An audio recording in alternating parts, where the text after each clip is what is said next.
Hello and welcome to the Bestseller Experiment, where we continue to discover what makes a bestseller and inspire you to start, finish and publish your book. I'm Mark Stay. And I'm Mark DeVoe, and we want to say thank you to everyone for joining us again this week. We're really delighted you're here, and we want to say thank you especially to our new supporters of the podcast, and in particular to Sonia, who signed up for that was one of our patrons this week. Sonia, thank you so much. And if you would like to be like Sonia, pop along to bestsellerexperiment.com/support and get loads and loads of bonus goodies. Not least, some extended versions of this podcast, some deep dives on very specific subject matter, and all kinds of amazing goodies. So do come along and join us and support this podcast. Mr. Stay, there's tons and tons of dates happening this week. Let's just run through them. Yes, gather round, everyone. Gather round. So get your file effects out. Okay, turn to Palm Pilots. Exactly, Palm Pilot. My wife still uses a file effect. She swears by it. So yeah, she's still paper done. And you know, we've got, because we're an all Apple family, all Apple devices. So we use the Apple, diary to coordinate everything, except Claire. She's got to do it on paper, and if it's not on paper, it doesn't happen. I like Claire. I like people who use paper. I think it's underrated, personally. So I did have a colleague at Orion who got really, really annoyed if we ever moved a meeting because it meant getting the Tipex out. I love it. Oh my gosh. But anyway, yes, gather ye round, children. Gather ye round. Get your diaries out. So this episode's going out Monday, 17th of April, 2023. This week is London Book Fair. And I'm going to be there for a couple of days. So Wednesday the 19th, I'm doing a thing called Be Yourself Online. It's at 5:00 at the London Book Fair. It's part of the Bite the Book thing. There's a whole networking thing afterwards. So we're going to be talking about, going online, being yourself, websites, social media, all that good stuff, and lots of catching up afterwards. So that'll be a good one if you're at the book fair as an author. And then on Thursday 20th, I'll be talking to the author Sophie Keach. She's got a new audio book out, an audio first book. That's at 1:00. So that's London Book Fair. Okay. So if you're going to that, I'll see you there. Say hello. We talked about this last week, didn't we? I've got a presentation, which I'm calling What Next? So it's for authors who've done their first draft and they're going to go out to agents, or they're thinking of self-publishing or going to digital first publishers, or they're just thinking, well, I've written my book, what next? So I'm doing a whole presentation about that. It's going to be on Monday, 24th of April, which is very soon. And Mr. D, they can register for this, can't they? Yeah, they can. So we're going to be doing this presentation in the Academy. So if you would like to be a part of that, if you're an Academy member already, it's going to be just part of your monthly wonderful goodies that you get from us in the Academy. But if you're not in the Academy and you've always been interested in what is the Academy and I'd like to try it out, well, you're invited to come along if you're a patron. So sign up to become a patron if you want to be, which is, it costs barely anything to become a patron, folks. So just do that anyway, regardless. But come along and come to the Academy. Mark and I will be there. It'll be a double session. I'll be introducing Mr. Stay, and there's and the great thing is there's a Q&A section at the end as well. So it's interactive. It's going to be on Zoom.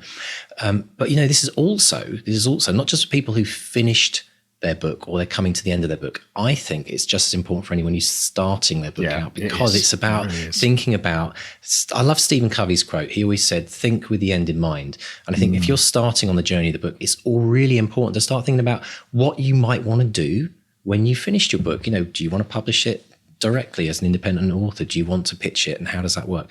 And Mark's going to be covering all those things. So do come along to register for that. You can do that on the homepage of the Academy. So you simply go to academy.bestsellerexperiment.com.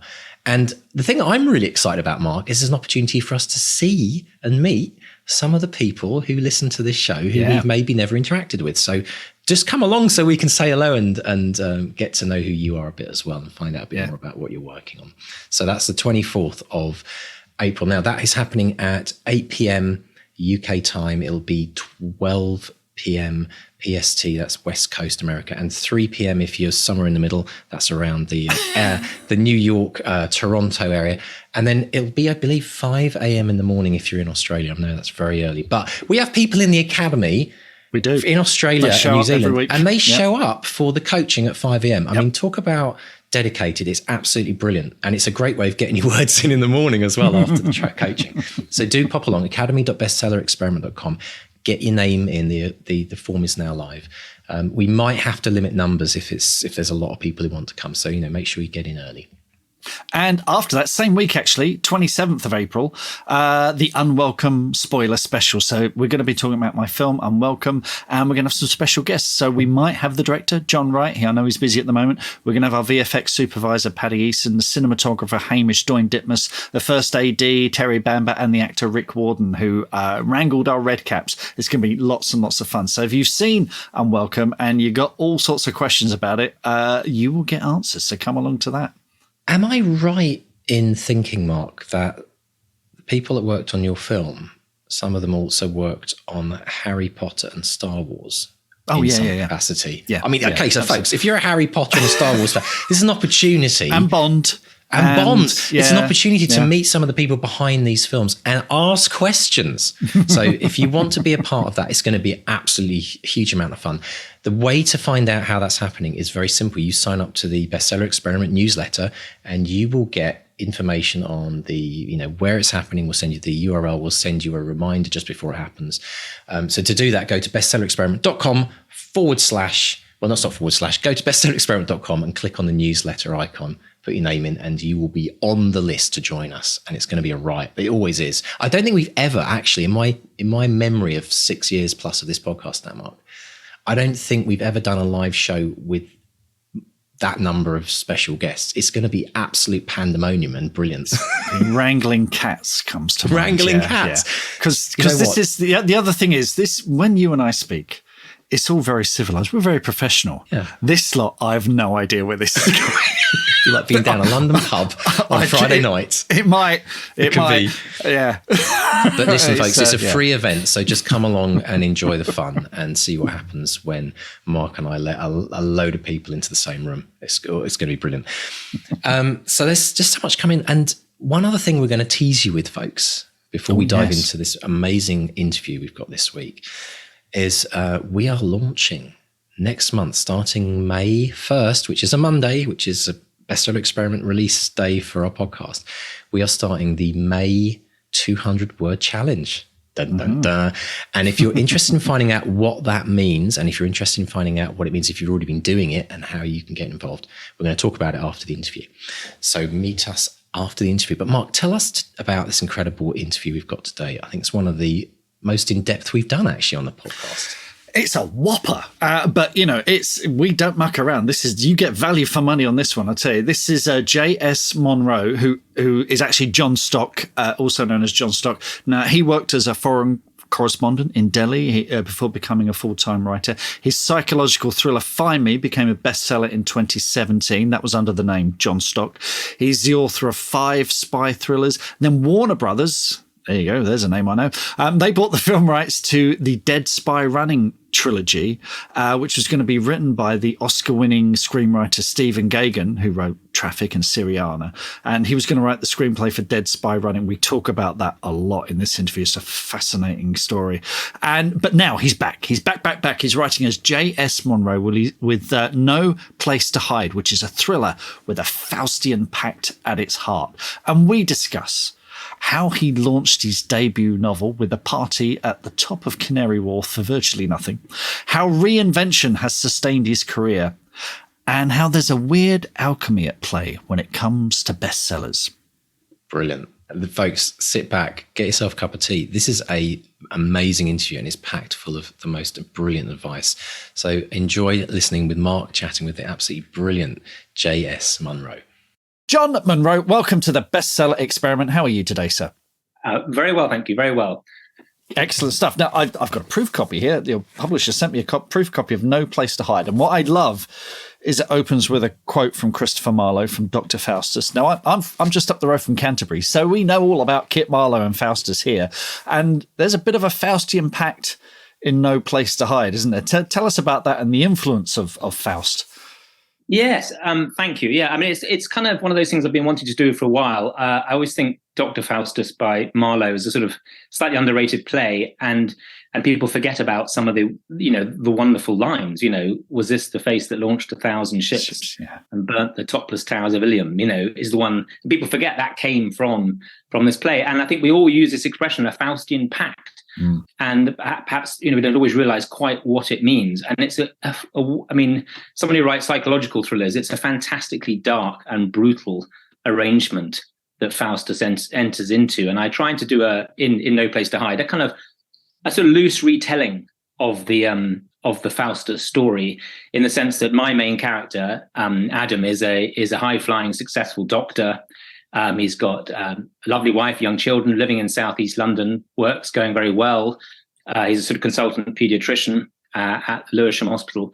And then something happens, his past catches up with him. And in the Faust story, Faustus makes a pact with the devil, and he kind of rather dismisses it because he wants unlimited power and knowledge. And the devil says, yeah, you can have that, but in 24 years' time, I want your soul. This idea of selling your soul, again, comes from the Faustus story. And so my man, Adam, Dr. Adam Pound, when he was at university, something as a medical student, a sort of slightly riotous time at Cambridge Medical School, he went to a party and something awful happened. Absolutely, truly awful, and in which he was blamed for, he was sort of implicated in, and he made an arrangement with someone to cover this up, and thought nothing else of it. And the strange person who was witness to what had happened sort of said, "Well, no problems, but I'd like to make a film of your life." At some point, he was trying to make a little film when they were at university together, and in 24 years' time, maybe I'll come and do that. And he says, "Okay, no problems." He never thinks he'll see him again. 24 years later, Adam's life spectacularly implodes. His career falls apart. His marriage collapses. His family, the pressures and strains on his family are awful. And it all happens because his past catches up with him. And I just was really intrigued with that. And I think we all kind of make pacts in our different ways, compromises, trade-offs. And I just really wanted to explore that in the book. And without it, you don't have to know Dr. Faustus. And I thank goodness for editors, eh? I mean, actually, one of my editors hadn't read it, one of them had. And the one who hadn't said, look, sounds an amazing play. I've never read it. But you can't assume any knowledge at all. And that's always I think a really good thing to remember, is that you never underestimate your reader's intelligence, but you mustn't assume knowledge. And so I kind of set about writing the book with some quite, I hope not too heavy sort of info dumps about the play, trying to spread it across, but so people perhaps learn a little bit about the play as well, while also having hopefully a terrifying white knuckle ride. Yeah, no, it's brilliant. It's a very light dusting. It gives you just enough. So if you know about it, you know what's going to happen. You it kind of works on two levels. You kind of know there are not good things ahead, or if not, it gives you a little signpost. It's terrific. Another influence on this is Sun Tzu's The Art of War, I believe. So yes. What is it about these older texts that make them still so influential now? There's a character in the book called G-Ma, and actually a couple of days a week I help out with help students writing essays at Mansfield College, Oxford, as part of the Royal Literary Fund. They send 100 writers every year around to university campuses. And one of my students is this chap, G-Ma, who has a encyclopedic knowledge of Sun Tzu's philosophy and Confucius and things. And the really good guys, the ones who, he was writing a long time ago, the really good ones deal with kind of eternal truths and bits of advice, And he just used to quote little bits of this to me sometimes, reflecting on his own life. And, one of the ones that stuck with me was, if you're in a battle or some sort of conflict, appear weak when you are strong and appear strong when you are weak. Right. And I thought that was really I liked some of that. And again, I just wanted to sort of drop in a bit of that. And it was quite interesting writing a character, a Chinese character in the book who is studying here. And it was really nice to be able to have G help me with that portrayal, although he is the real G is an international law student doing a DPhil in international law. He's not a techpreneur as he is in the book. And in the book, G-Ma is a Chinese student 24 years earlier, when the book is set in Cambridge 24 years early, and they come up and they're still friends 24 years later, where G-Ma has since become a high-flying techpreneur. So it was really nice because you have to be, we're all aware of the dangers of cultural appropriation, telling stories which aren't ours to tell. And I was quite anxious about that, but I feel I had kind of G in the writing cockpit with me, and he was able to help and advise on how to make the character as authentic as possible. And I hope that, and funny enough, some people have said that that's their their favorite character is G, with these little pearls of wisdom he throws out every now and then based on Sun Tzu and Confucius. Excellent. I do. Whenever you write out of your own experience, I think whether it's a character or some expertise or technical thing, it's all part of your due diligence to check these things and research these things. You go Absolutely. very heavy with research up front, don't you? You research quite heavily before you write. Is that correct? Yeah, absolutely. I tend to write. I have a file. I create a file, and I probably have between 30 and 50,000 words of notes. They're not all my own writings, things I'm kind of like a magpie collecting and I'm putting into that file. And it gets to sort of critical mass where I then know I'm ready to start writing the novel. And I do a lot of real world research, I guess. I try to incorporate in my thrillers stuff which is really happening in the world, whether it's sort of the dangers of the nation becoming addicted to antipsychotic medication like the opioid crisis in America, the dangers of the dark web, which is something that features heavily in No Place to Hide, or one of my first books, Find Me, that dealt with sort of post-bereavement hallucinations, when you've lost someone very close to you and you think you see them around the place. So I do a lot of real world research and talk to a lot of people, and for some reason it has seemed to have kind of started to circle around these issues of contemporary medicine, pharmacology, big pharma, and psychiatry. And in fact, my next book it's just been announced this week as a non-fiction book about a psychiatrist, a really scary psychiatrist from the 1950s and 60s, who kind of occupies the same sort of world I write about when I'm fictionalizing my world in JS Monroe thrillers. So I do like to, a lot of work up front, and then try and wear that research lightly. I think that's a really something which, again, I was told quite early on. Don't try and show off your knowledge. Don't try and show how much research you've done. You just got to underpin it. It's the sort of the plumbing and wiring of the novel, which is sort of out of sight, but it's all got to work, because there's going to be someone like you who knows your Marlowe, you see, and you read the book and you're going to make sure you want to make sure that the bits are actually right, but you also don't want to alienate the person who doesn't have any of that knowledge, and so you have to wear your research lightly. But I do really enjoy the research, a lot. I love that image of it as the plumbing and wiring. That's a great description of it. You mentioned earlier reaching a critical mass of research and then knowing that you've got a story. What are the elements that need to be in place when you go, okay, this is it, I know I can sit down and write a novel now? What are those elements that you need to move forward? I think the main things are, knowing how you're going to tell the story, and whether you're going to have it, in this particular case, in No Place to Hide, I've got present now, the present world, and I've got 24 years earlier. So you're knowing that basic structure. You also got to know your points of view. And I normally have 3 different points of view. So it's like a camera moving around, looking at over the shoulder of different characters. I'll do third person close generally, and 3 points of view. But for this one, I decided to do one person, just the point of view of Adam. And I'll do it in the present day and in the past. And I decided that quite early on. So you have to get those things fixed. Then you want to make sure you've got your key kind of tentpole characters, the main characters who are going to be propping up the whole thing, and make sure they're fully rounded. My temptation always, I think, as thriller writers, it's a common one, is that you want to get on and tell the story. And I always have to check myself, say, no, look, spend some time on the characters, because that will pay off, and some of the story will come out of those characters and how they behave. So don't try and skimp on the getting the characters fully rounded. And then a lot of people differ on this. I know how the story's going to start, and I know how it's going to end, and I don't know the bits in the middle. And but I have enough.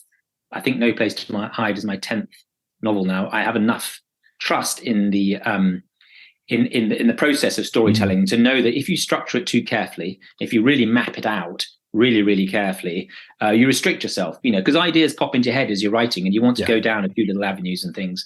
And I think you get better at knowing when it's working, when it's not. And without sounding too pretentious, it's kind of like following a path through the woods.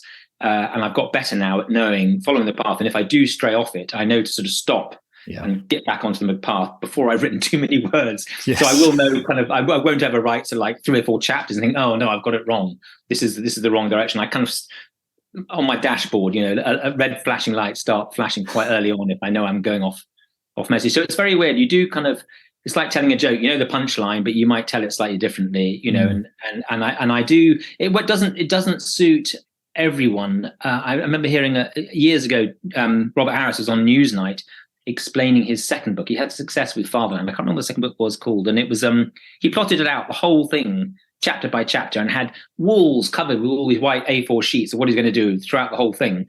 And perhaps the reason why I can't remember what it was called, that book, is because it was his least successful one. He's never done that again since. It's funny. I remember watching that as a young writer, watching that, and he was talking about A plots and B plots and the X axis and the Y axis. So I was thinking, is that what I have to do? And I got to say, Robert Harris, that threw me off for years. So, if you ever want to come on the podcast and explain yourself, I remember seeing that and being kind of a bit, because I loved Fatherland. Absolutely. So yeah. And it didn't work for him, and he didn't do it again. Interesting. So thanks for that. Yeah. I remember just going back to what you were saying about being characters being fully rounded. What sort of character work are you doing before you write the novel? Is it sort of character biographies or just notes on their sort of arc? I will generally have I'll generally have a kind of, again, because I'm quite disorganized, I have to force myself to have lots of different Word documents for different characters and things. And I in the early days, I thought you had to start with a blank canvas and just come up with a character out of nothing. And I realize now, and I think any writer who tells you they don't kind of base characters on people they know in real life is probably lying. What I tend to do is build a composite character. So I'll take a bit of someone I know's, the way he talks, and then I'll take another character of the way he's had 4 wives or something, and he's put that, and you kind of put them all these different aspects of someone's life and someone's past. Another person over there, I'll take a bit of there, and you put it all together. So you are using kind of authentic character traits. But what I do, my element of creativity in terms of creating a character is putting those real life things, aspects and traits of personality I've seen, and putting them together in a way which doesn't exist in the real world, but hopefully makes for an interesting character. So bits of G. Marr in the book are actually based on G. Marr, who I know at Oxford, but an awful lot of other stuff is based on other people who I've met. Has nothing to do with him. I've tried to tell him that because he's terribly excited he's going to be in a book. I keep saying there are a lot of aspects of this, like you are a billionaire techpreneur living in Mayfair. Isn't you, is it? Because he's a really hard up law student in Oxford, So you have to sort of. So yes, I do that, and I think that's the other really. You just mentioned it there, the character arc, and I think that's something which it can't be underestimated, that how a character kind of progresses and changes, and I think they make for the most interesting stories. That there is a progression, there's a development in that character and how they are in the book. Very much so. Also, you mentioned their thinking and point of view, and particularly you talked about the point of view being very close, like a camera. And I just want to go back, because you started out as a journalist, but you also, I believe, you went on the Carlton TV screenwriters course. So was that a big turning point for you? Or did that sort of develop your story thinking in that sort of visual style? It did, actually. It did. I remember it's Carlton TV is, it was a long time ago now, but it was a wonderful course. And it was one of those turning points in my life where I also at the same time got this opportunity to go and be, it was in 1998, to go and be a foreign correspondent in Delhi. And I went for that and have no regrets. But I did this Carlton screenwriting course and I didn't pursue it. And it would have been a great way in there. I think a lot of people on that course went on to write episodes for London Bridge and things like that, other sort of TV dramas, which needed a huge amount of content all the time. But it was a really nice guy who ran it. And one of the things that stayed with me, which I'm sure you'll know in your experience of screenwriting is, and I think it does carry across to writing novels, is getting into a scene as late as you can and getting out of a scene as early as you can. Yeah. And just boiling it down and just thinking really hard, what is the essence? What's the pith of this scene? What are you really trying to do in this particular scene? And I think that stayed with me. And I think the character arc, and I think that discipline of, they were teaching us then, in those days it was 90 minutes and you had 3 acts and you had to kind of really think about it in that quite a straitjacket way and you realized that there was an awful lot more craft perhaps than art in writing scripts. And it was, you obviously had the sparkling ideas and things that would raise it above that, but it was a technical nuts and bolts job, and I think that people forget about that people think it's going to be just sitting at your desk waiting for the muse to strike. But when you have to work within those sort of tight architecture of a script, it teaches you a lot of discipline about writing. It certainly does. Certainly does. Let's talk about your first novel, The Riot Act, which came out in 1997, published by Serpent's Tail, which I believe had a launch on the top floor of Canary Wharf, which must have been very exciting. How did that come about, and what were your big lessons from that, the launch of that first novel? Yes, I set myself an ambitious target, trying to have my first novel published by the age of 30, and I didn't quite do that. And we were living in Greenwich in southeast London, and there was a community of people who were living in canal boats down on the creek there in East Greenwich, and it was a sense of place was very strong in the Riot Act, and it was also set in Cornwall, where I'd been going a lot. My wife's family are from Cornwall, and I came up with a kind of real anti-hero, the strongest anti-hero I've ever done. He was a very obnoxious kind of anarchist rioter called Dutchy, who was kind of a little bit based on Swampy, who was a protester in those days in the 90s, but a bit more edgy. And he'd had a difficult relationship with his father. And actually, he was from a bit more of a sort of middle-class background than he liked to admit. And there were a lot of conflicting aspects of his character. But ultimately, he was in love with this woman who was killed at the beginning of the story. And he wants to find out who killed her. And it was quite an angry, dark book in a way. And I remember my late father, saying it's a shame I didn't write a nicer book. And he really enjoyed it, but he said it was a bit dark. But it was I think it was of its time. We still had a lot of bombs going off in the 90s in London, and the IRA was still bombing. They'd bombed Docklands quite recently, and Canary Wharf had only recently been built, and it was quite a target. And I was working for the Telegraph at the time. We were on the 11th to the 16th floor. There was no 13th floor. And then the Independent and the Mirror were above us, up to floor 21. And then the rest of the Canary Wharf Tower was empty. Yeah. Nothing there. And so at night, the lights only went on up to floor 21. So I went to ask the tower management people, property management company in the basement. I said, could I borrow the top floor for an evening for a party? And they said, sure. I think it was 250 quid, which I couldn't afford. So I went to Serpent's Tail, a lovely guy called Pete Ayrton, who ran Serpent's Tail for many years. I think he's retired now, and we split it 50-50. And of course, 350 people turned up this launch party, not to hear the Riot Act and my little reading of the Riot Act and things. It was to see the views, the wonderful views. And it was this ghostly office, just a huge, great floor with nothing in it, bits of furniture around the place, and totally deserted. And a lot of the finale of the book is set in the top of Canary Wharf Tower. And those scenes we set on, a friend of mine put them on Perspex and put them against the window, blown up really big, so people could read the chapter on the glass, looking out across London in the evening. And there were different days. We got Champagne Pommery. We rang them up and said, can you give us some champagne? They said yes. Cobra Beer gave us hundreds of bottles of beer. They were just launching in London. And it was a total knees up. It was great. And my wife was very pregnant with our first child, who's now 25. So it was an evening to remember. We just didn't hire any staff at all. So my wife Hilary's parents and my father and stepmother spent the whole evening having to open bottles of beer and champagne because we had no staff. But it was good fun. It was of its moment, of its time. And I got the news that I'd sent it out to a few publishers directly myself. And I was working in South India actually at the time from an English-speaking magazine. It wasn't Delhi. It was South India in Kochi in Kerala. I was working on an English language magazine. This fax came through from Pete Ayrton very slowly and very stretched, and said, "Dear John, we would like to publish the Riot Act. I can offer you £1,500." And this came through on the fax, all stretched. And I turned to this Indian colleague of mine and just gave him this enormous hug. And he was sort of like, whoa. And I said, this is the best news I've ever had. And I remember that moment, it coming through on the fax in the depths of South India, and this lovely message. And so it came out. That was in 96. It came out in 97. Yeah. Fantastic.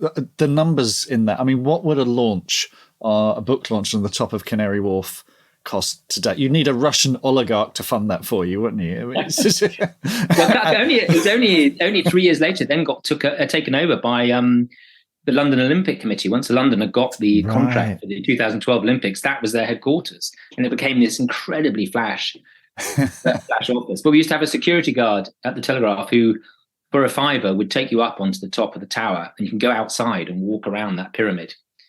He would show you out the back door, and you can have a look out there. And the scene in the Riot Act, the finale, is in the pyramid on the inside of the top of that tower, and it was a very eerie place. I just remember the wind, the sort of plangent wind, and it was I thought there and then that's a great setting for a finale.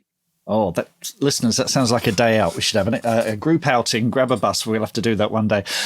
Then Riot Act was followed by the Cardamom Club, which has since been reissued as the India Spy. And then you have Dead Spy Running, which is the first of the Daniel Marchant trilogy. Yes, so the Cardamom Club and the India Spy, same book. Yes, that's basically based on my travels and experience in India. And I think in the publishing was what's known as a quiet book. Right.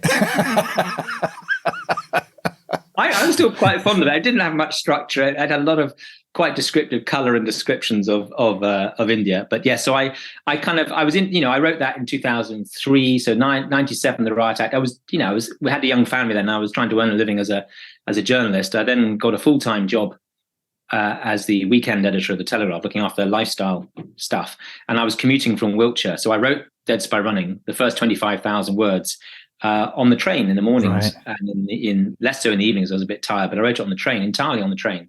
And I did this first 25,000 words, and then I wanted to get an agent. I didn't have an agent after the quietness of the Cardamom Club, and so I started sending it out to agents. And I remember I sent it out to one agent, a well-known agent, and I'm sure people would understand the language. It was, thank you for sending me Dead Spy Running. I enjoyed it, but don't quite love it enough to take it out to publishers. And that, one of those great expressions, I don't quite love it enough. What they mean is they didn't like it. I don't know why they didn't just say it, but, they didn't quite like it. So that same 25,000 words I then sent to Claire Conrad Patterson, now at Janklow Nesbitt. And a couple of days later, you've got to bear in mind exactly the same 25,000 words. I got an email back saying, "Thank you for sending me the first 25,000 words. I'm loving every single word. Please send me more."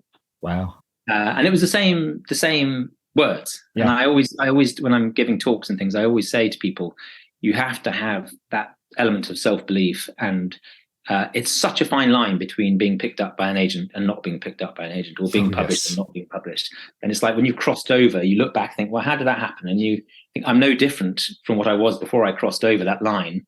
My words are no different. It's just a hugely subjective business we're trying to apply our trade in. And there's a lot of luck, and there's a lot of getting the right person. So Claire asked for the rest of the book, which I sent over. We had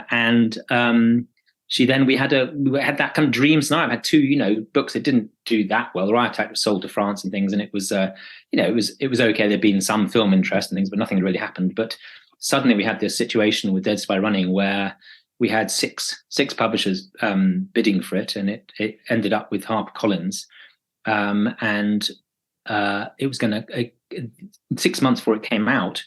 We had this approach from Warner Brothers, who then bought the film rights for what in those days was they bought an option for. I mean, it was good. You wouldn't get it now. It was a good 6-figure option. And that was very, very exciting, and it was the start of a roller coaster 5 years, I have to say. Well, this is great. Listeners, you should know we ask our authors to complete a form before they come on, and say anything else you want to tell us. And Jon said, Dead Spy Running was optioned by Warner Brothers, nearly turned into a film. They spent $10 million developing it over 5 years, and then walked away. And it's a very familiar story, but yeah. And also on the website, and I'll put a link to this, listeners, so you can check this out. There are a couple of sizzle reels, which are sort of trailers that filmmakers put together from other movies to give financiers and other producers and what have you an idea of the tone and the pace of the film and how they could sell it. And these are full of clips from the Bourne movies and Bond movies. I mean, I want to see that movie or a TV. I would be first in line to see that. So what happened? Well, they hired a wonderful screenwriter, Stephen Gaghan, who had got an Oscar for his film Traffic, and he'd wrote and directed Syriana with George Clooney, which is another great and very complex film. I think it had 4 storylines interwoven in a complex way. And in the original script, he told me, I think it had about 8. And anyone who's seen Syriana, it's still a very complicated film, a very clever piece of storytelling. But he was top, and they decided to have a cerebral screenwriter and a popcorn director. They got this chap called McGee to direct it, and he had done things like Terminator 4 and various other movies, and he was he had a good yes, he was going to bring a certain amount of, going to make sure the action and because this spy thriller I'd written, Dead by Running, I'd sold it originally with a blurb, which is another good idea to try and bear in mind how you describe your book when you're trying to sell it. And I described it as John le Carré meets Jason Bourne, to give that idea of a slightly more, hopefully slightly more upmarket, a bit more erudite sort of spin on the espionage world, but not holding back on the a strong driving plot and action. So that was considered to be quite. Warner Brothers responded to that and got this mixture of a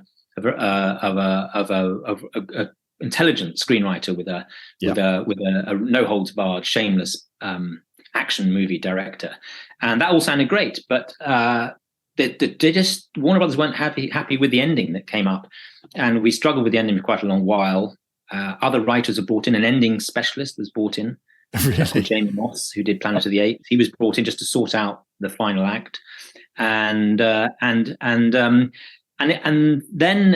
we had this awful thing, because the book opens with a runner running at the London Marathon. Unfortunately, he's got a suicide belt around his midriff, and he's his pace is not allowed to drop below 8 minutes a mile. And if it does, the bomb will go off, and if he deviates off the course, it will go off. So it's being calibrated with GPS, and it's a pretty scary opening. I'd done the London Marathon a couple of years earlier, and then of course we had the Boston Marathon disaster, where a bomb did go off in the Boston Marathon, and that kind of made Warner Brothers understandably very nervous and not wanting to upset people. But in that wonderful way film people do, they just said, "Great, let's just change the opening to the Tour de France." Just the Tour de France. Just like that. Just like that. What's the problem? Yeah. Anyway, so then at that stage, they decided to try a whole new team, and they got Adam Wingard, who did Kong versus Godzilla recently, as to direct, and he had a background in horror movies. He'd done things like The Guest and lots of VHS sort of found footage movies and things. Yeah. He came in with his writing partner Simon Barrett, and they were told to rewrite the whole thing, ignore the original script, rewrite the whole thing.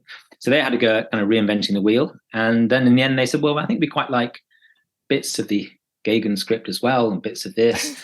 And, you were heading fast towards a camel rather than a horse, I'm afraid. So, because there were just too many people involved, very well-meaning, very talented people.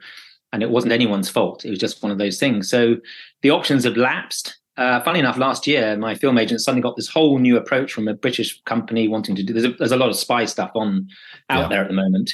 Particularly things like Mick Herron's Slough House, which is great, and he's been very supportive actually. And he said, you never know when it took a long while for his books to catch on, and so who knows? It's out there, and if you do look at the sizzle reels, please don't share them on social media. Just have a look, because the copyright. I imagine the copyright issues are it's a minefield. Yes, I think it's all right just being on there as an example of what the film would look like. But I hadn't ever come across sizzle reels, but. Of course, whenever I'm feeling, every now and then I get it out of the box. I think and have a little look at it and put the lid shut again. But I would say, if anyone ever is lucky enough to, I'm sure you would agree with this, Mark, get lucky enough to have your film optioned, don't put that into your predictions financially for what. No. It's a bonus. It's a wonderful bonus if it happens. Yeah. And I've had a bit of interest in some of my more recent stuff. And my wife and I just say, if it happens, great, but keep it in a box and just try and ignore it. And it's a wonderful thing, and it can obviously help book sales enormously. If it's a complete turkey, it can have another effect.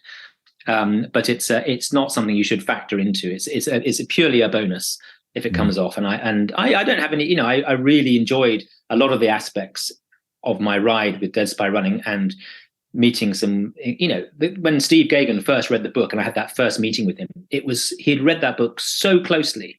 Right. He knew far more about it than me. He was asking me things, such a forensic understanding of the book and the motivations of the character. And he latched straight away onto this son trying to clear his father's name. That in Hollywood was what it was all about. It was a son trying to clear his father's name who'd been accused of being a spy. And I learned a lot from the experience. And I do keep in touch with various people involved with it, and who knows, one day. Wonderful. Fingers crossed. 2017, you published Find Me, which is the first JS Monroe thriller. So tell us about relaunching with a pseudonym. And it was a smash hit, and then after that, I think you have a book a year almost pretty much a book a year for the next few years. Yeah. That momentum, that reinvention, tell us about that and what effect it's had in your career. So I wrote two more. In that story, when Jean-Claude Nesbitt became my agent, Claire Conrad Paston very cleverly sold a trilogy. The problem was I didn't have any other ideas at the time. She said, "Well, don't worry, come up with a proposal for book 2 and book 3." So I came up with a detailed proposal for book 2, and I couldn't. All I said for book 3 was China, I think. Anyway, HarperCollins were happy. So I wrote the 2 next books. I don't think they bore much resemblance to the proposal, but they took the story on. So it is a trilogy of spy books. And then I, life gets in the way again. We had to keep going on the work and with a young family and things who were growing up. And I left it for a bit. I finished the 3rd book in, I think, 2012. And I'd left the Telegraph, and I had to go back again to get my old job back. Because the film hadn't been made, and got a lot of ribbing from that. Everyone thought I'd moved to Hollywood, But when the money ran out, I went back to the day job. And again, on the train, I started writing. I wanted to write something different. I felt I'd done enough. I said what I wanted to say in terms of espionage. And there was a big trend, sort of 2000, I don't know, you can't exactly when to start, pinpoint the start, but with dark psychological thrillers. And I felt there was a lot more there, and without being too beating about the bush, a much wider audience than espionage. Espionage tends to be quite a male readership. Yeah. Psychological thrillers, probably 90% female, my publishers reckon. And I decided to roll the dice again, and I changed my name, not a secret, although it was a secret when we sent the manuscript out, and had a gender-neutral name, JS Monroe, because, again, it felt if I had a male name writing for predominantly female audience, I wasn't sure. I think the jury's still out, but it was considered to be maybe a strategic thing to do. And it's amazing how many authors use initials now, and how many authors' initials include the word J. You've got J.K. Rowling, S.J. Watson, J.S. Monroe. There's an awful lot. J.P. Delaney. There's a huge number. Something about J which works. And J.S. obviously, my real name is Jon Stock, so J.S. Monroe worked well, and Monroe was my wife's mother's maiden name. So it's good to keep the mother-in-law on side. So I did all that. and I wrote Find Me. And we had this kind of weird experience where we managed to get overseas publishers buying it before we could sell it in the UK. Right. So we sold it to America. The best deal I've ever done was to Random House in Germany. They bought 2. They just bought the one on a 1-book deal, and then, and we ended up selling it to. It was now sold in 14 countries, but it was about, I think we sold 3 overseas territories before we sold it to a UK publisher, and that luckily was Headers Use, who've been brilliant, who are now part of Bloomsbury. In those days, they were an independent, quite a small independent publisher, punching well above their weight, and they've been very supportive. And Find Me. I think another thing I've learned about Find Me, which is probably still the best selling of all the JS Monroe ones, is it's also the most Marmite. And I think that I'm trying to work out what that really says, is that you should never ever, not that I have done, but I think that one was just written. I didn't have a publisher. I wrote it and then I sent it off. I just wrote the book I wanted to write, the book I wanted to read. I think that's the other key thing. You have to write books which you want to read. And it divided people. And, I got a lot of 5 stars and I got a lot of 1-star reviews. And my publisher very early on said, that is a very good sign. If you get all the kind of meh 3 stars, that's all right, but it doesn't mean anything. You're not having a reaction. And I do collect, when I'm giving talks, I do collect the odd review. And my favorite 1-star was, as I write this review, my copy of Find Me is in flames in the wood-burning stove.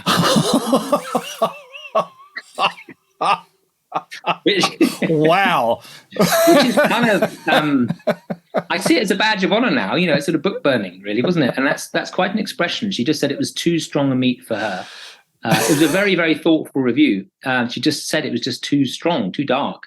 And it is a dark book. And a lot of my wife keeps saying, why don't you write a nice book? And then we meet someone who says, oh no, I love dark. It's amazing so it does divide people. And it was one of those books where it has a sort of a bait and switch sort of technique in the middle, which was sort of again, people have always commented on that. You think the book's been going in one direction and it switches to another. Students are disappearing from top universities. You think they're being siphoned off in some covert intelligence program, picking off, and their suicides are being faked and they're being taken off to something. It sounds that sort of book. And that was a residue of my time writing espionage. And my agent, Will Francis at Janklow, took over and became my agent. He said, why don't you just take it in a different direction? Make people think it's going to be a spy book and then take it in a totally different direction. Make it come out of something to do with his character and his family. So it switches course halfway through. And it's pretty, in retrospect, it is very dark, but it makes it and that's what people have always, the people who like the book, they like that they think it's not just a misdirection, it's a fundamental pulling the rug from under your feet, and it didn't happen in some crafty thing. This is what I'm going to do. It happened after I sent Will, my current agent, the first 30,000 words. He said, this is great, I'm enjoying this. It's a bit like the other stuff you've done. Why didn't you just take it a different direction? And it was such good advice, but it wasn't, in retrospect, it wasn't a creative moment of genius. It was just a suggestion, from my agent. I thought, that's an interesting idea. I'm eternally grateful to him because it went on to really launch the JS Monroe books, So I think taking advice from people is great. Don't be too proud to take advice from people. And sometimes these things happen, the things that people like happen almost by accident rather than careful planning, Yeah. Going back to that 1-star review thing, I think it was, I heard Mark Kermode talking recently that he met Lars Von Trier and told him that he loathed one of his films. He really, really hated one of his films. And Von Trier said to him, that's great, because if you said, I thought it was okay, I would have been offended. That would be the worst reaction. If people either love it or hate it, that's at least you've inspired something in someone. You've got a reaction, haven't you? Exactly. You've got a reaction, yeah. And I'm not saying it was, it was all like that, but it's I think it's going back to that thing of the initial, when I sent out those 25,000 words of Dead Spy Running, one agent saying, I don't love it enough. Yes. i.e. I don't like it. And one agent saying, I love every word. Send me more. It is. That's why we are in this business. And please, let's not try and prevent these algorithms coming up with the ability to write bestsellers, because it's a weird alchemy that goes on. We don't know what makes a bestseller. There is no formula. You can analyze bestsellers, but ultimately there is still that mysterious element of alchemy which we don't know. Why, and that's what makes it so exciting that we always think it's always the next one, isn't it? We've been doing this podcast for 6 years. We still haven't found it, and I don't think we will. And I kind of hope that we don't. Let's change the subject a bit, because you've been on the committee of the Marlborough Literary Festival, and one of the things that you've been involved with is live streaming the festival. And I've been seeing conversations online recently about book events and festivals where during lockdown or just post-lockdown, where people, may be vulnerable or can't make the festival, they were able to pay and watch the festival online. And that seems to be something that might be falling by the wayside, but you seem to have kept it going. And there's this ongoing sort of debate about accessibility and the expense and what have you. Well, we sort of did. What happened in 2019, we had our best ever festival. We had amazing turnout in Marlborough in Wiltshire. We only have kind of the main town hall venue, the church hall, and the wonderful White Horse bookshop on the high street in Marlborough. Those are our three main venues. So 200-seater, 85-seater, and a kind of 50-seater. And we do a lot of events over sort of 3 or 4 days. And of course, that wasn't live stream. That's pre-COVID. And then 2020, we had to make the really sad decision to not do a festival at all. And 2021, we weren't sure how people would feel. I mean, quite a lot of our regular festival goers were slightly older demographic, I guess, and we thought they'd be more nervous. So we did a hybrid festival in 2021 where people could come in, but we live streamed it. And we went top end and got it cost a lot of money, a very good production company to live stream these things, and people could pay for live streaming tickets to watch it live and have a week afterwards to watch it. And we got quite a lot of people coming in. We couldn't do the same numbers because of social distancing, so we couldn't get 200 into town hall. We had to sort of separate people out. Probably got about half that. Online went well. What was really nice was that we had a record of it, a legacy of the festival, and we were able to do a nice legacy highlights reel afterwards, which was great. But actually, last October 2022, we actually decided not to live stream anything. we took a decision to stop live streaming it because we felt people really did miss that coming in, and it was a bit of a punt, but it worked, and we got up to within a couple of % of the same box office sales that we did in 2019. So we kind of feel we're back to where we were. It was really interesting, the live streaming. It was a very stressful and time consuming, and you had to have a double backup broadband. You had to we had to have two special separate accounts for the routers and things with BT Business and things. And it was all, we had to back up, combine mobile phone signal, all sorts of things. At one point we were going to strap a satellite onto the town hall roof and a satellite dish, and it was all getting very, very elaborate. But I'm glad we did it, and we always know we could do that again if, God forbid, we went back to that situation. But you know what? I think we're one of the festivals now that has definitely decided to carry on without, just to get everyone in there, and we went back to the full number of events, and our ticket sales went really well. And it hasn't always been the case. A lot of smaller festivals have struggled. We've always punched a bit above our weight, but it was a massive gamble not doing anything this time and hoping people would turn up. But people did, people just want to get on with it. And we obviously took lots of measures and things, but we didn't have to restrict the number of people in the same way. And it was great to have that, get back to pre-COVID levels. That's really interesting. For our 6th anniversary episode, we live streamed it and we beamed in my co-presenter from Canada. And the guy running it was an experienced guy who worked in television and film, and it nearly broke him. The poor guy. It pushed us all to the limit. We pulled it off, but yeah, it was a fun experience. But anyway, Jon, what's coming next from you? What can we expect from JS Monroe? Well, I've got the No Place to Hide is the next JS Monroe. I'm writing this. I've just signed a deal with Little Brown, with the Bridge Street Press, which is an imprint of Little Brown, to do a non-fiction book called The Sleep Room.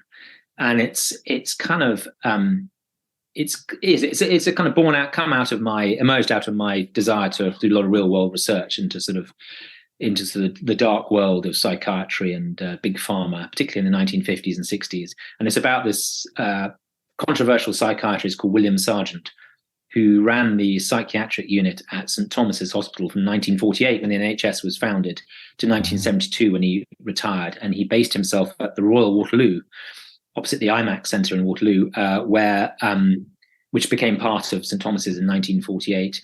And on the top floor, Ward 5, he had this narcosis room, which was the last chance saloon for people before they were lobotomized. And he gave them, put them into a deep sleep for between 3 and up to one case 5 months, woke them up 2 or 3 times a week to give them electric shock therapy. Sedated them with a very, very strong cocktail of tranquilizers and barbiturates and narcoleptic drugs. And they were taken every now and then. They were woken by the Nightingale nurses and taken to the bathroom or to be fed, but they weren't really conscious. They were sort of stumbling because they were so heavily sedated. And a lot of survivors are coming forward now and saying, what the hell was all that about? Yeah. And the sergeant was a very interesting guy. He also had very close connections with the intelligence services, and he'd done a lot of work in the war, sorting out people from Dunkirk at an army hospital, Belmont, which was turned into an army hospital. And so his connections were strong with Porton Down. He was. I've got all sorts of freedom of information requests going into Porton Down at the moment about this guy, and there's a slight whiff of that. What some of the things he was doing at the Royal Waterloo might have been funded by the intelligence services. I haven't managed to prove that yet. There's an awful lot of mad conspiracy theories out there. I'm sure you all know what's the rabbit holes you can go down. So I'm having to be very strict and get everything very, very tough criteria to what's going to go in the book. But it is throwing up some really interesting stuff. He definitely had good connections with MI5 and MI6. I don't think he was on their payroll, but he was called in to check the sanity of Soviet defectors, for instance. But similarly, at the same time he was doing this, the sleep room, this continuous narcosis treatment, as it was called, this was going on in America, funded by the CIA at a hospital in Montreal, just across the border in Canada. And it was also going on in Australia. And both in Canada and in Australia, a lot of compensation is being now given to patients, but here, nothing.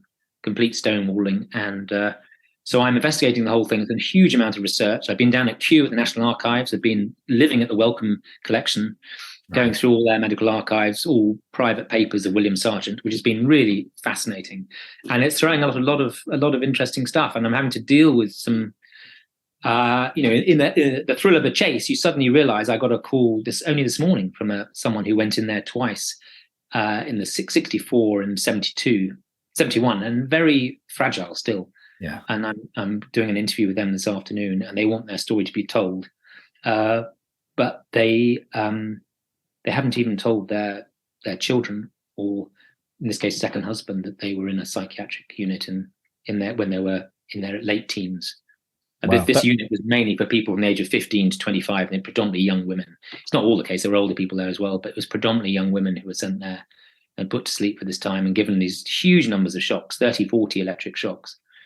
So I'm having to be very, very careful that I have to remember the real people involved here who are still alive, and I'm trying to record their stories before it's too late, really. And it's proving the most. I don't think I've been as excited as this for a very long time, because it's real world research, but I feel like it's something. I'm telling a story that needs to be told. Wow, that sounds extraordinary. Well, until then, folks, you've got no place to hide, and an incredible backlist from Jon. Jon Monroe, thank you. Jon Stock, rather, or JS Monroe. Thank you so much for speaking to me today. Hope to speak to you again soon. Thanks a lot, Mark. Cheers. What are your writing dreams? Finishing that book, quitting the day job, becoming a best-selling author? Well, over 4 years, we've studied the advice of over 300 best-selling authors who've collectively sold over 500 million books. And we are excited to announce the Bestseller Academy. If you're ready to take your writing to the next level with accountability, craft, and coaching, your bestseller dreams are now only a click away. To find out more and apply, visit bestsellerexperiment.com/academy. That's bestsellerexperiment.com/academy. Mark, there's so much to unpack in this interview, but we're going to do an extended version after the podcast. Yeah. But let's just quickly talk about this idea of I want to call it the train novel, because this keeps coming up, and it started with you. It started with you telling the story about how you wrote books on the train commuting to work. I didn't invent it, but I know, but you kind of popularized it. But the thing that I think is really fascinating is, here's another example of someone who fit a book around their busy life. That they had to get on a train, they had to go to work, and rather than just sit there and read the paper, or sit there and Wordle, which would be fun, I must admit, or sit there and look out the window, or sleep. I know a lot of people like to do that on trains. He wrote a book, and it got me thinking. Just like we've had code names, if you like, on this podcast for people that support you. Find your Julie. Okay, Find your Julie, for anyone, for long-term listeners, you'll understand what that is. If you don't know what that is, listen back to some of the podcasts, and you'll get the vibe of that. But I want to introduce a new phrase into the lexicon of the bestseller experiment, and I want to call it the train novel. Yeah. The train novel represents something that's been written not just on a train, but it's been written whilst you're waiting around or whilst you're doing other things. And I think it's really important for people to grasp this idea that if you've got a busy life, you can still write a book. There is still time in your day. How many people have we spoken to that have written in doctors' waiting rooms or waiting for a haircut while being on a bus? I remember our gingerbread episode. It's a single parent writing on a bus.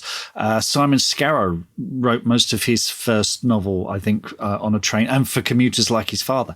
And then Jon in this interview. I did so much writing on my commute into London. It was a gift. It was kind of, I realized it was a slice of the day. And before that, when I was a sales rep driving around the country, I'd write in lay-bys. I'd pull over, have my lunch, and then get the pad out or the laptop and just start writing in a lay-by.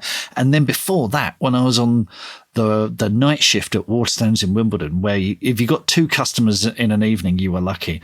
I was there till 9 o'clock at night, and I'd be writing on the shift there. Wrote my first play that way.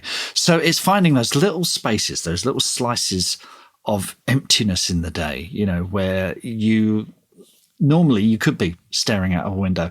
And let's not underestimate the power of staring out of a window. That is part of the writing process, people. Yeah. But, frankly, it's a lot more productive to get words on the page. So, the train novel, it's a thing. It's definitely a thing. It's definitely a thing. So as part of the fun and games of this, we know there's a ton of other places that you write your books, and we want to know what they are. Are you like one of our Academy members who writes, for 10 minutes whilst they're waiting for their kids to come out of their classroom at school? Yeah.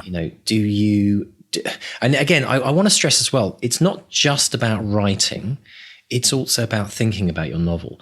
And so, because that's part of the writing process, but we have to we think about thinking about our novel. It's like we have to almost schedule time to think about our novel if we're not doing it naturally.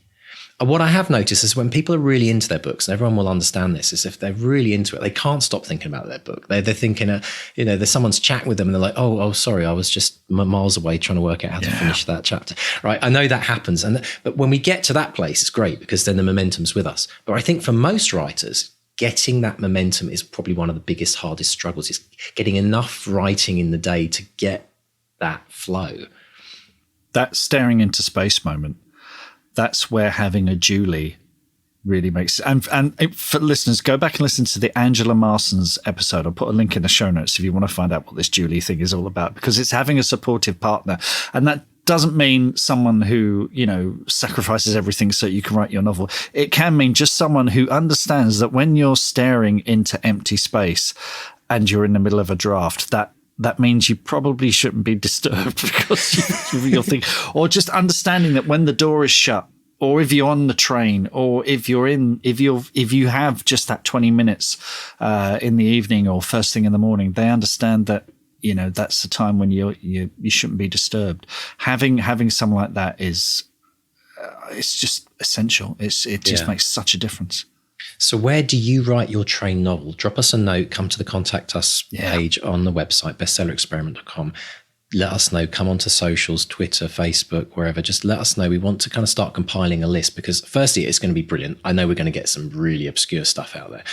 But, I think that we want to encourage people, the majority of people I think who are out there struggling to write their book because they say, I don't have the time. I can't find the time in the day.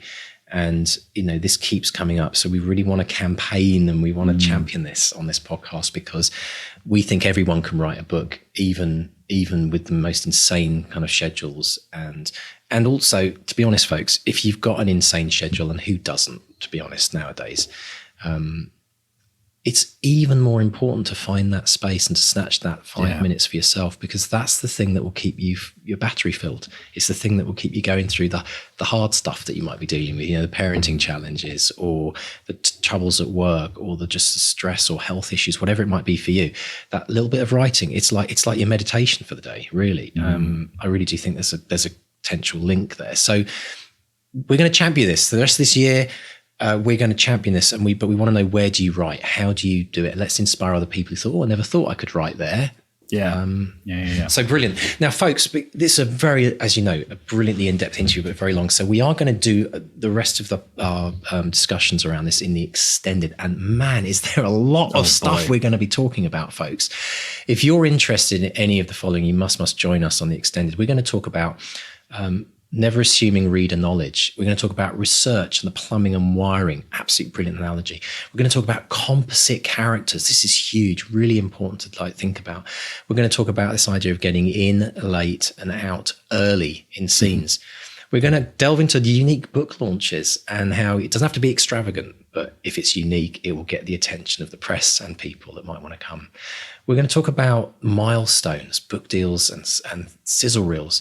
We're going to also talk about self-belief and submissions, because this is a very important thing for where a lot of people fall down and you get rejections and you kind of feel bad and give up. But as JS Monroe taught us, wow, if you've got that self-belief to keep going, good things can happen. We're going to delve very quickly into ending consultants, because that's something I've never come across. I love that. We're going to talk about the film options as well, which is something Mark knows a little bit about, and what we're going to call the Marmite novel, this idea of 1 stars and 5 stars are actually better than 3 stars. And finally, writing the book that you want to write and read. So folks, if any of that interests you, then do join us on the extended. Just sign up, become a patron. It's a coffee a month. I know everyone says that and it's really corny, but it's true. Do come and support us on the podcast and get all of the extra bonuses, and we'll see you on the other side.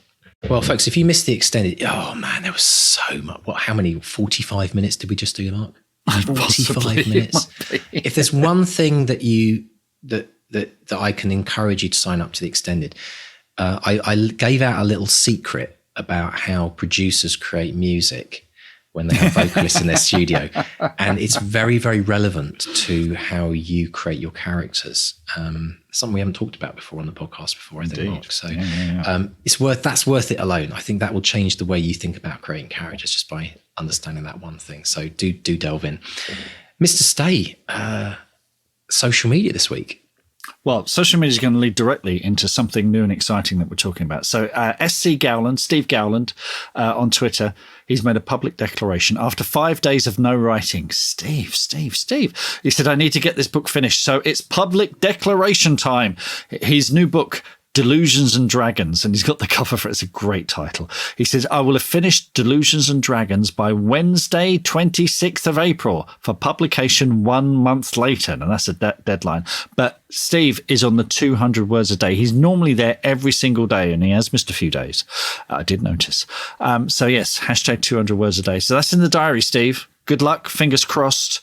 But 200 words a day, Mr. D. We're excited about this, aren't we? So, folks, I'm very excited. We've been doing the 200 word day challenge for, I think, about 3 years now. And we're just blown away by how much it's changed people's lives. It's got books written that would never have otherwise been written. It's given people this daily writing habit. So we're taking it up to the next level, folks.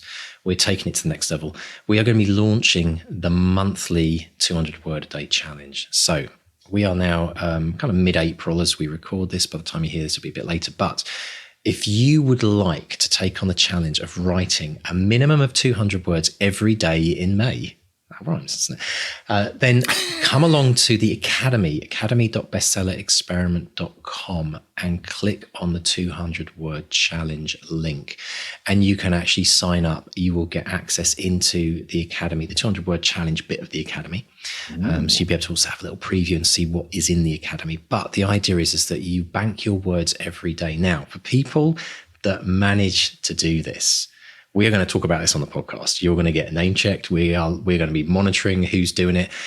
We want to see if you can write 200 words a day minimum and do that for every day in May. So if you want to take on that challenge, come and join us today. If you're already part of the 200 word challenge, you've already signed up, come along and say, I want to do the May challenge.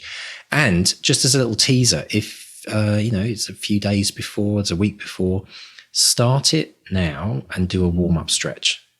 And we say 7 days. If you can do 7 days in a row, then by the time you get into May, you'll be absolutely flying. But if you want to start on May 1st, that's a Monday, then join us as well. So pop along to academy.bestsellerexperiment.com, click on the 200 word challenge button in the navigation, and join us for what's going to be a brilliant celebration of your writing. And hopefully lots more words than you would write. Now, I will also say this. There are many people who say, well, 200 words a day, that's easy. There are people that do NaNoWriMo and do 50,000. You can set your goal of 50,000 words if you want to do that in a month. But you win the challenge if you do a minimum of 200 words a day and you write every day. That's how this works. So it's a lot more achievable, and it's something that everyone can do, whether you're churning out thousands of words a month or if you're just going to be doing 200 words a day. So do join us. It's about creating a habit. That's the thing. This isn't just going to last a month. This is going to last you a lifetime. And once you get into this, it makes all the difference. I do it. My wife wrote a novel off the back of it. We got loads of people on there who've done this, but now it's your turn. Absolutely. And actually, Mark doesn't know this, but we're going to, as part of the fun and games of this over the next couple of months, we're going to delve in and look at an all-timers list of all the people who have submitted their words and 200 word challenge. And Mark, I looked at the figures the other day, and I'm not going to tell you where you are on the list, but I will reveal that. Because honestly, as somebody, Mark, you've been incredible. Like, honestly, Mark does the 200 word day challenge and he banks words every single day. It's like practicing what you preach. And exactly. we're gonna see where is Mark, but also where are you in that list? And we're going to have an amnesty if you've not submitted your words every day, because we know a lot of people have been doing 200-word challenge and they've not been diligently banking their words. We're going to give you a window of opportunity to bank your words. So we'll see where everyone is in the all-timer challenge. Brilliant. Lots to look forward to on that, folks. So brilliant stuff. Brilliant. Well, listen, thank you so much to everyone, especially JS Monroe as our special guest this week, for an incredibly enlightening interview. Thank you to our editors, JD and Dave, and everything they do to make this happen. And Mark, where can people find out about ourselves and contact us on the web? Yeah, pop along to bestsellerexperiment.com. There's a contact tab there. You can get in touch with us there. Or we're on Facebook, Bestseller Experiment. Twitter and Instagram is at BestsellerXP. Drop us a line. And if you've enjoyed the show, subscribe. Give us a rating. Give us a review wherever you get your podcast. It makes all the difference. Brilliant. Thanks so much, everyone. It's a goodbye from Mark 1. And a goodbye from Mark 2. Bye. Goodbye.